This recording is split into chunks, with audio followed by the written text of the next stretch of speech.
Kembali bersama kami, Saudara. Wakil Ketua Umum Partai Gerindra Habibur Rahman menilai pernyataan Menko Marves Luhut Binsar Panjaitan tentang jangan membawa orang toksik dalam pemerintahan baru adalah sebuah nasihat seorang senior kepada juniornya. Meski menghargai pernyataan Luhut itu, Habibur Rahman menegaskan saat ini tidak ada elit politik yang memiliki sifat toksik. Melihat rekam jejak Luhut selama 10 tahun di Kabinet Jokowi, Habibur Rahman menilai pernyataan Menko Marves itu patut dijadikan masukan untuk pemerintahan baru Prabowo Subianto. Ia pun yakin Prabowo akan memilih orang-orang yang sejalan dengan pemikirannya.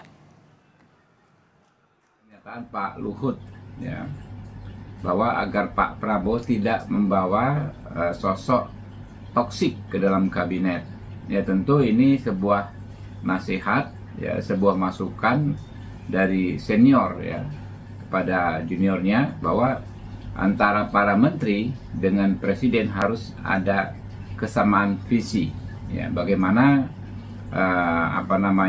pengelolaan negara yang maksimal supaya target-target kebangsaan terutama Indonesia Emas 2045 bisa tercapai ya. Kalau untuk bangsa dan negara, elit-elit kita yang saat ini tidak ada yang toksik lah ya.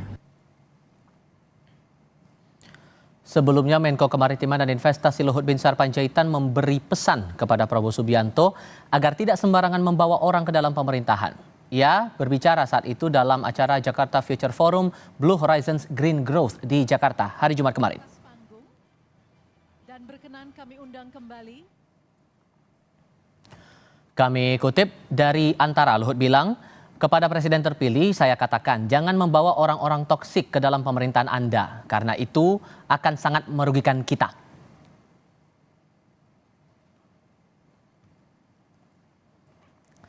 Mengenai susunan kabinet pemerintahan Prabowo Gibran nanti, sebelumnya beredar kabar yang menyebut Presiden Joko Widodo akan diminta ikut memberikan masukan. Ketika hal tersebut dikonfirmasi saat Presiden meninjau pameran kendaraan listrik di Jaya Expo Kemayoran Jakarta hari Jumat kemarin, Jokowi menegaskan susunan kabinet merupakan hak prerogatif Presiden terpilih.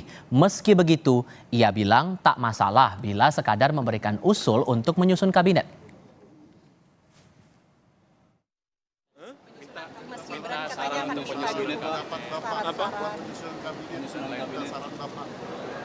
Kabinet itu adalah 100% hak prerogatif Presiden. Kalau usul-usul boleh, tapi itu hak penuh Presiden terpilih. Jadi kalau minta saran dari Bu Mega gitu kalau nggak minta apa-apa ya? saran kan nggak apa-apa kalau minta saran. Tapi kalau nggak dimintai saran, ikut-ikutan nimbrung lah itu yang nggak boleh. Ya. Emang ada Pak yang nimbrung Pak? Meski Jokowi menekankan penyusunan kabinet nanti adalah sepenuhnya hak prerogatif Presiden, hal tersebut tidak berarti ia tidak bisa memberikan usulan ke Prabowo soal menteri. Apakah ini artinya kabinet Prabowo nanti tidak lepas dari campur tangan Jokowi? Kami diskusikan bersama dengan para narasumber. Bergabung saat ini, Wakil Ketua Umum Partai Amanat Nasional Yandri Susanto dan Direktur Eksekutif Lingkar Madani Ray Rangkuti. Selamat sore semuanya, Assalamualaikum, apa kabar? Selamat sore, Assalamualaikum. Waalaikumsalam warahmatullahi wabarakatuh. Terima kasih seluruhnya sudah bergabung bersama kami. Mas Yandri, kata Pak Jokowi kan kalau sekadar kasih usul ya nggak apa-apa, tapi sepenuhnya hak prerogatif Presiden. Kalau ada yang mengartikan Pak Jokowi kayaknya masih mau ikut campur cawe-cawe untuk urusan kabinetnya Pak Prabowo, tepat nggak tuh? Iya, kita dari pernyataan Pak Jokowi sudah jelas penyusunan menteri atau kabinet itu kan hak prerogatif Pak Prabowo. Kalau ada para pihak, tokoh bangsa,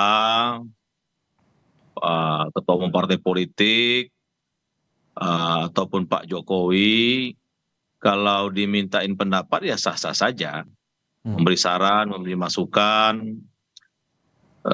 Tapi terakhir keputusan ada di Pak Prabowo. Dan kalaupun Pak Jokowi dimintain pendapat, mintain saran, sudah sangat tepat karena Pak Jokowi sudah teruji, sudah 2 periode menjadi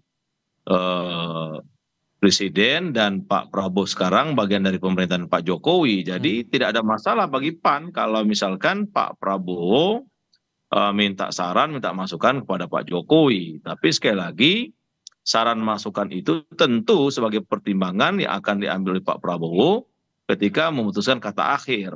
Jadi kami meyakini hak prerogatif itu insya Allah tidak akan terganggu bila mana banyak pihak memberikan saran atau pendapat. Dan memang saran dan pendapat itu penting karena negara ini perlu banyak kebersamaan, perlu saran pendapat yang baik.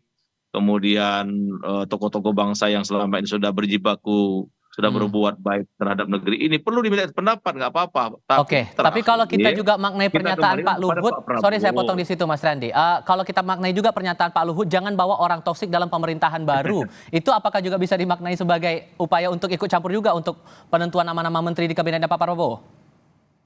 Ya, itu saran yang baik kan. Jangan bawa orang yang rusak atau mempengaruhi kepada kerusakan-kerusakan itu bagus ya. Saran yang bagus dari Pak Luhut itu. Sebagai sahabat, sebagai juga orang pernah malang melintang di militer, malang melintang di pemerintahan, memberikan saran kepada orang yang akan memimpin Republik ini kepada Pak Prabowo sangat bagus.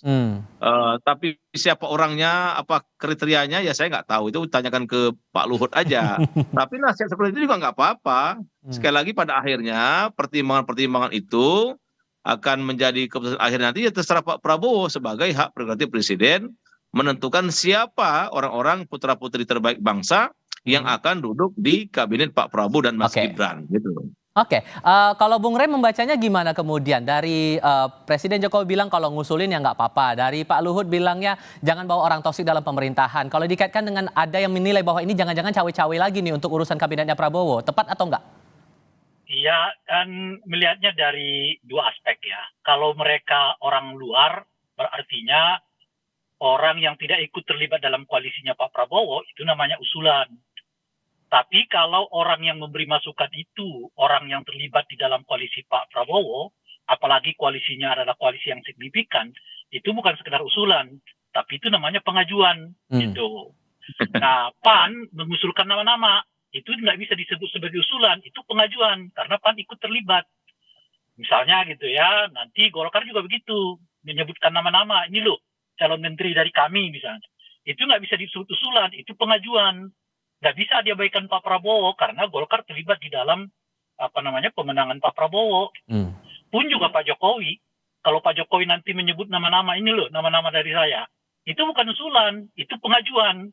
Jadi nggak bisa dibilang bahwa usulan saja dan dipandang bahwa ya udah ini cuma saran saja begitu. Ya. Kalau usulan itu datang dari luar, misalnya Ibu Mega diminta usulan siapa nama-nama, oke, itu namanya usulan. Nasdem misalnya kalau belum ditarik menjadi anggota koalisi, diminta usulan nama, oke, itu namanya usulan gitu. Misalnya kita nih yang dianggap tidak mendukung Pak Prabowo, itu namanya usulan. Nah itu usulan namanya, bisa diabaikan. Tapi kalau orang yang terlibat pemenangannya Pak Prabowo, itu bukan lagi usulan, namanya pengajuan. Nah, kalau Pak Jokowi misalnya menyebut nama-nama nantinya, kita nggak tahu, itu bukan lagi sekedar usulan, itu namanya pengajuan. Sehingga konsekuensinya harus diterima dan harus ditindak.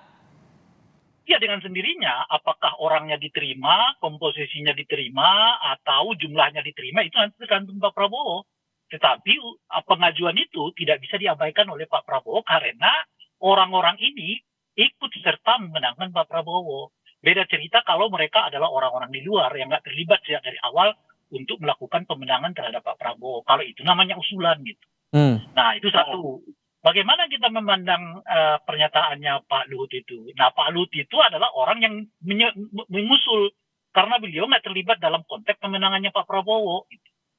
Nah, usulan yang mengatakan supaya tidak membawa orang-orang yang punya toksik ke dalam pemerintahan, usulan. Nah, cuma itu kan sudah dibantah oleh Bung Habibur Rahman tadi. Beliau mengatakan elit-elit politik ini nggak ada yang punya toksik lah, gitu. Nah, kalau begitu, tinggal ditanyakan kepada Pak Luhut, siapa orang yang disebut dengan toksik itu? Jangan-jangan justru ada di partai-partai pengusungnya Pak Prabowo, kita nggak tahu gitu loh. Apakah kemudian bisa dimaknai ada maksud tertentu di balik dari pernyataan dua tokoh ini yang masalah soal penentuan nama kabinet boleh usul, kemudian jangan bawa orang toksik, ada maksud di balik itu atau tidak? Jawabnya nanti ya Bang Rey, kita jeda sebentar. Tahan dulu, kami segera kembali. Masih bersama Rey Rangkuti dan juga Yandri Susanto untuk melanjutkan diskusi kami kali ini. Mas Yandri, tadi kalau kata Bung Rey itu istilahnya udah bukan lagi usulan tapi pengajuan. Nah, membayangkan bahwa 6 partai koalisinya Pak Prabowo akan mengusulkan nama-nama, termasuk dari PAN juga akan mengusulkan, ditambah dari usulan dari Pak Jokowi juga, itu akan berebut apa ya namanya, akan berebut atensi lah untuk ya usulan kami ini. Nah, gimana cara memastikan bahwa usulan dari PAN ini akan didengar penuh oleh Pak Prabowo untuk nama-nama menteri ya ke depan? Ya, jadi istilah pengusulan, pengajuan bagi PAN ya hampir sama lah ya. Apa yang disampaikan oleh Bung Ray Rangkuti membelah dua dari sisi, bagi kami juga nggak ada masalah. Jadi ada yang mengajukan, ada yang mengusulkan. Intinya dari PAN juga pasti mengajukan nama-nama atau mengusulkan nama-nama. Dan sudah diminta oleh Pak Prabowo melalui Ketua Umum. Dan di PAN itu sudah menyerahkan sepenuhnya kepada Ketua Umum untuk siapa kader-kader PAN yang akan diusulkan menjadi menteri. Di posisi mana ya kita serahkan kepada Pak Prabowo. Nah, bisa jadi memang yang diusulkan oleh Bang Jul ya akan ada evaluasi atau pembicaraan dengan Pak Prabowo. Mungkin ada yang cocok, ada yang nggak cocok, atau ada perlu ada kader yang lain diusulkan lagi. Ya saya nggak tahu karena yang berdiskusi langsung dengan Pak Prabowo hanya Bang Jul. Dan kami memang sudah menyerahkan kepada Bang Jul untuk secara penuh punya kuasa untuk berdiskusi atau menyampaikan usulan-usulan kader PAN yang akan diusulkan menjadi jajaran kabinet Pak Prabowo. Jadi bagi kami mau usulan atau pengajuan tadi atau saran atau pendapat, pastilah finalisasinya itu ada di Pak Prabowo. Dan Kalau kami kemudian menghormati sah-sah itu. saja bahwa Pak Jokowi mengusulkan, kira-kira bakal efek apa yang akan ditimbulkan kalau Jokowi mengusulkan nama begitu bagi Kim nanti ke depan untuk pemerintahan Pak Prabowo nanti? Ya nggak ada masalah apa-apa karena dari PAN sebelum mengusung Pak Prabowo sudah ada pembicaraan awal, kemudian sekarang sedang pematangan, termasuk juga mungkin Golkar, Demokrat, Gerindra, termasuk Pak Jokowi atau para pihak yang lain. Jadi kami meyakini tidak akan terjadi kontraksi yang luar biasa ketika Pak Prabowo melakukan seleksi yang siapa yang akan duduk sebagai menteri nanti. Jadi bagi PAN optimis penyusunan kabinet ini akan landai, akan tidak terjadi goncangan, dan akan lahirlah putra-putri terbaik bangsa ini yang siap membantu lahir batin Pak Prabowo untuk menyukseskan pemerintahan 5 tahun ke depan. Kalau Bung Rey melihatnya intensinya dari dua pernyataan tokoh ini kemana arahnya ya Bang? Arahnya ya ikut cawe-cawe dengan versinya masing-masing kan. Pak Jokowi merasa punya apa namanya itu, ya tadi saya disebutkan Pak Jokowi itu kan bagian dari timnya Pak Prabowo kan. Jadi beliau punya lebih dari sekedar hak ya untuk mengajukan nama-nama. Nah kalau Pak apa namanya itu LBP saya kira cari ini aja, nyari cangkokan lah gitu. Dan Tapi ada beliau kan intensi bahwa ada orang toksik di dalam KIM atau mungkin ada pihak-pihak yang mencoba untuk jadi orang toksik di bagian itu? Bagaimana? satu-satunya yang bisa kita maknai dari pernyataan Pak LBP itu ya orang berada di sekitarnya Pak Prabowo. Kenapa gitu? Ya karena yang paling potensial dijadikan sebagai menteri kan orang-orang di sekitarnya Pak Prabowo. Apakah orang-orang yang akan diusulkan oleh partai PAN atau partainya Golkar atau partainya dan lain-lain yang sebagainya gitu. Kan nggak mungkin orang toksik itu dimaksudkan misalnya adalah orang yang diusulkan PDI Perjuangan, kan nggak mungkin, nggak connect tuh gitu. Jadi kalau disebut dengan orang toksik itu ya berarti orang-orang yang mungkin ya mengajukan, jadi bukan yang sekedar mengusulkan, mengajukan nama-nama kepada Pak Prabowo gitu, dan itu berada di lingkarannya Pak Prabowo sendiri gitu. Oke. Nah itu satu. Nah yang ketiga menurut saya kesulitannya Pak Prabowo ini kan ada 3 nanti dalam konteks menyusun. Pertama adalah berapa kursi per tiap partai politik. Yang pertama tuh. Yang kedua ini kursi mana saja kepada partai mana saja. Yang ketiga adalah soal nama-nama yang diajukan untuk duduk di dalam kursi yang dimaksud. Ini tantangannya. Ya mungkin akan sedikit ketegangan, tetapi ya betul yang disebut kelebihan tadi itu, ketegangan itu nggak akan sampai berakhir kepada misalnya ya terjadi semacam pembelokan gitu, terjadi semacam pembangkangan gitu. Karena sejauh-jauh misalnya partai-partai mengajukan nama, ngotot untuk memasukkan nama tertentu, ya mereka akan tetap memilih untuk setia bersama dengan Pak Prabowo, apalagi di masa awal jabatan ini gitu. Nah, disitulah menurut saya tantangan pertama dari Pak Prabowo, yaitu pertama membagi secara adil tanda kutip ya kepada partai politik ini kursi masing-masing partai politik. Kedua, posisi dari kursi itu, dan yang ketiga adalah nama-nama yang diajukan. Apakah terkecuali kemudian ini supaya- bisa dikaitkan dengan kondisi saat Pak Jokowi waktu itu ada kabinet namanya Pak Rizal Ramli kemudian keluar dari kabinet dan pada akhirnya mengkritik pemerintahan di sisa masa perjalanannya. Itu yang mau diingatkan dari Pak Luhut ini menurut Anda, Bung Rey?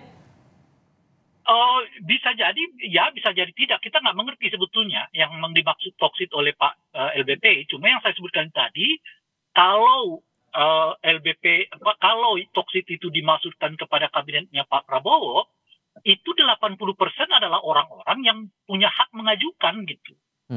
Nggak Oke. mungkin punya hak mengusulkan tuh gitu. Nah, yang mengajukan itu yang saya sebutkan itu tadi. Kan ada cuma partai-partai pendukungnya Pak Prabowo. Oke. Bersamaan dengan itu ada di luar itu sedikit namanya Pak Jokowi gitu. Nah, tinggal ditanya kira-kira dari sekian partai-partai itu siapa kira-kira kadernya yang potensial menjadi toksik bagi Pak Jokowi, Oke. Pak Prabowo. Oke. Sebab hitungan saya, Mas, ya, hampir mungkin 26 kursi ya dari anggota kabinet itu akan diisi wakil dari partai politik. Oke. Jadi yang tersisa mungkin sekitar 8 atau 9 kursi non partai politik. Gitu. Sehingga Hitungan jangan saya. sampai ada orang toksik masuk dalam pemerintahan Pak Prabowo ini, Mas Yandri. Apakah ada proses yang lebih selektif lagi nih untuk mengusulkan nama-nama yang cocok dimasukkan dalam kementeriannya Pak Prabowo nanti di Partai Amanat Nasional? Oh iya itu pasti Mas. Kita di PAN, di internal, ya ketua umum ini kan sudah malang melintang dan tahu A sampai Z kader-kader PAN kan. Siapa yang mampu, siapa yang punya integritas, siapa yang punya kompetisi dan lain sebagainya. Jadi menurut saya insya Allah yang diajukan oleh PAN itu tidak termasuk yang toksik menurut Bang Ray tadi gitu. Jadi insya Allah itu. Bukan menurut saya, menurut LBP. Kata Bang Luhut kan. Oke, gimana lagi? Insya Gimana? Allah kalau yang diusulkan PAN, insya Allah orang-orang yang terbaik lah insya Allah. Jadi akan mendukung sepenuhnya pemerintahan Pak Prabowo lahir batin. Insya Allah, insya Allah. Oke, tapi kemudian bagaimana sikap PAN nanti kalau ternyata dari usulan Pak Jokowi ada yang dirasa kurang sreg? Seberapa terbuka PAN untuk mendiskusikan ini, memikirkan hal ini lagi dengan usulan nama-nama tadi? Ya sekali lagi proses ini sudah berjalan dan ke depan juga akan semakin intensif. Bagi PAN, kami ulangi, yang mengusulkan atau yang mengajukan, memberi saran, memberi masukan itu siapapun boleh, termasuk Pak Jokowi yang memang sangat luar biasa hubungan dengan Pak Prabowo.